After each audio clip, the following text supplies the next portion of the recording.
are a couple of other things that are very helpful to know about Zapier, and we're going to go have a quick walkthrough. Inside of your Zapier, there are a few important things to pay attention to, and we'll walk through them one by one. The first one is this left-hand side bar here.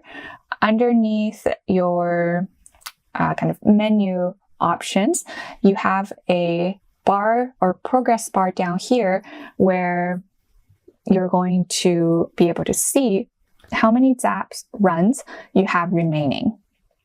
And this is going to be important because if you've used too much of your Zap runs, then your Zaps will just stop. And that's not ideal. So if month over month you keep seeing there's an increase in Zap usage, then at some point you should consider upgrading. The second thing I wanted to point out for our two Zaps is how many actions or how many of those tasks are they actually using up. In our first Zap, the Calendly to Airtable, every time that Zap runs, it's using up one task because there's one action in that Zap.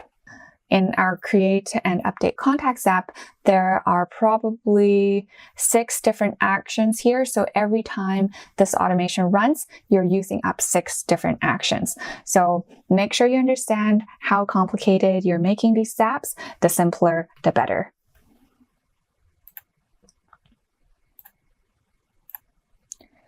Going back to our other page here, something else that's important to look at underneath the 3 dots is this history icon.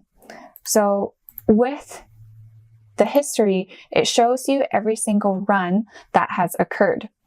So if these are all successes, then you're going to see all of them marked as green.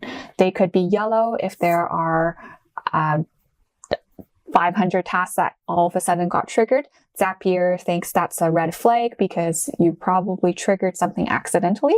So it's actually going to put all of those tasks on hold. And if it's on hold, then it's going to be yellow. Thanks for investing in your own knowledge base. I'm Cherry Yang, the founder of Claribase. We're going to be releasing our flagship course, Airtable Mastery, for free. In the course, you can find over 100 videos on topics like design, integration, automations, and interfaces. It's perfect for the Airtable champion who wants to build their database right the first time. You can sign up for the course at the link down below. You can also add steps inside of your Zapier to delay your action on purpose. So sometimes when we are working with Airtable synced tables, we might want to add a 15 or 20-minute delay inside of the Zapier itself. When there's a red X, you can definitely click into the run that had errored out and then go through each step to see where that Zap had actually errored.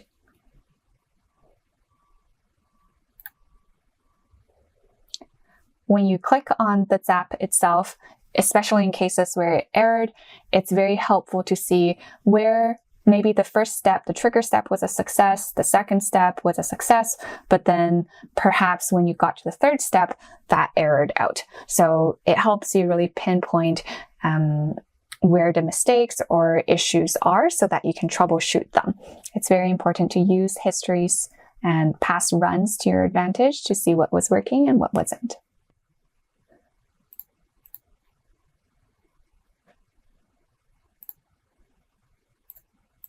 The other page you can see for each one of your Zaps is this details page.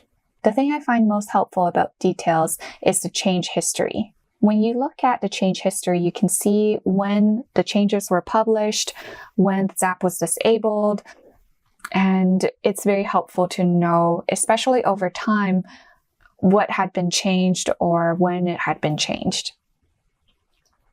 Often, this is also helpful from a troubleshooting perspective. Last but not least, I also wanted to show an error that I received from Zapier before.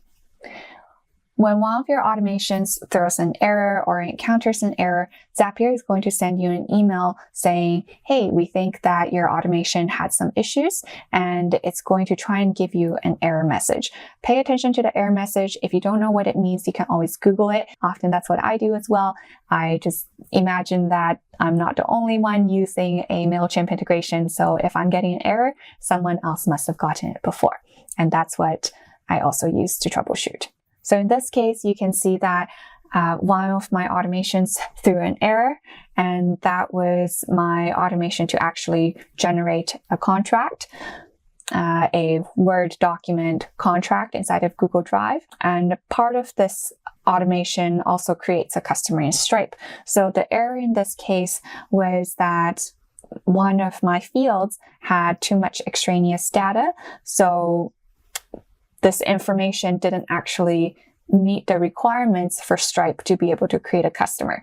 So in this case, Zapier was saying, hey, Cherry, go clean up your data and try rerunning the automation, which is what I did in the end.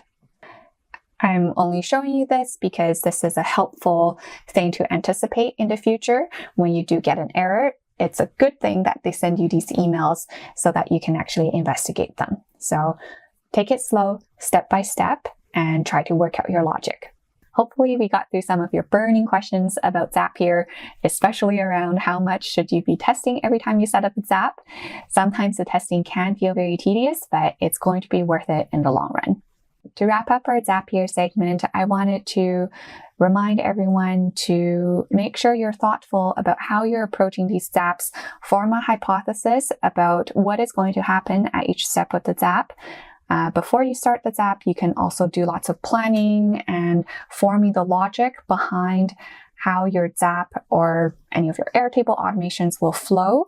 And then lastly, make sure you spend lots and lots of time testing. Zapier is a great tool for saving you time and resources on the most manual parts of the job. Once again, it's not about building whatever comes to your mind first. It's really about helping the team collaborate better and save time so that they can work on the more strategic and higher value parts of their job. If you have suggestions on other Zaps that you would like to see built, connecting with Airtable, please let us know. And based on popular demand, we'll try our best to make some extra videos that would be helpful to everyone watching this course.